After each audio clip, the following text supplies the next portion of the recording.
Good morning, and welcome to the Motivational Devotional, where we are merging motivation and spirituality to create a daily dose of confident positivity. Take what you can from this morning's podcast and transform your day by being spiritually and positively motivated. Even if you're not a big fan of dance, you can't help but appreciate the person who does it extremely well. Watching a person move with fluidity so that complicated and athletic movements seem effortless is mesmerizing. For me, it doesn't matter if it's ballet, jazz, or tap. I'm still fascinated at how a human being can move like a wet noodle. A person who moves like this is what we call graceful. We use the same term for a person who can walk into a room with the same kind of fluid movement, a smile, and they charm everyone they meet. We say that person is graceful, or they're full of grace, or we use an alternative form of the word and say that they are gracious. We also use the word in legal issues, like with bills, and there is a grace period, or a court that grants grace to a defendant. We also say that a person was graced with good looks or nice hair. Probably not as much in the public vocabulary now. We can also extend grace to another person if they've offended us somehow, and instead of making them pay, we forgive them and tell them not to worry about it. Does it seem to you that the grace of a dancer and the grace extended to another person are not similar at all? Is it funny that we would use the same word for two different kinds of things? For example, in the fast lane of life between 8 a.m. and 5 p.m. Monday through Friday, or whatever your work schedule is, do you move with the fluidity of a highly gifted dancer? Or is it somewhat less graceful? I heard of a person just yesterday, a nurse, who ended up on the floor underneath a patient who fell. None of us would consider that a graceful moment in a day, and it's a good thing that person wasn't injured and was laughing hysterically about it. Now that is a graceful move.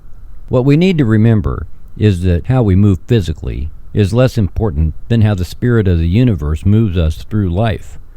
I can be as clumsy as the next person, so thankfully I don't have to conjure up my own grace. However, by staying as closely attuned to spirit as I can, events of this year that have gotten me from January to today are nothing if not graceful, as well as grace-filled. No matter what you may tell yourself about the last 5 years of your life, guaranteed there is a dimension of grace to the entire process and journey that got you from 5 years ago to today. There has been fluidity, and there has been at least one thing that didn't happen that could have happened. So yes, the grace of spirit is both fluidity of movement as well as forgiving. The grace that comes through spirit doesn't make everyone physically graceful. What it does do is bring the fluidity of spirit into consciousness so that our thoughts and actions can be graceful.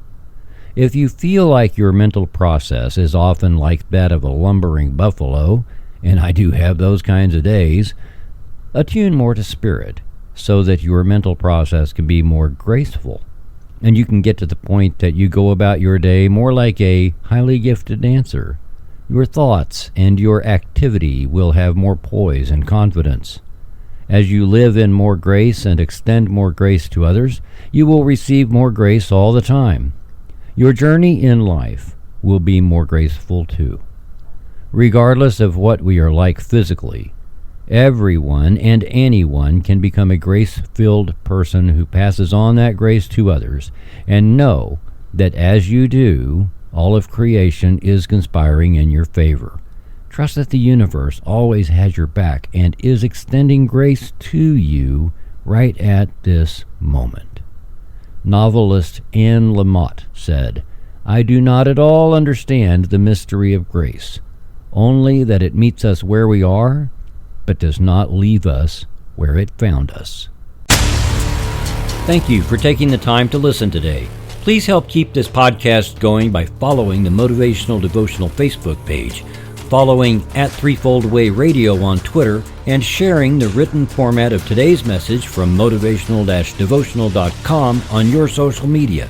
I am deeply grateful for your support And thank you for letting Motivational Devotional be part of your journey. Peace out. See you tomorrow.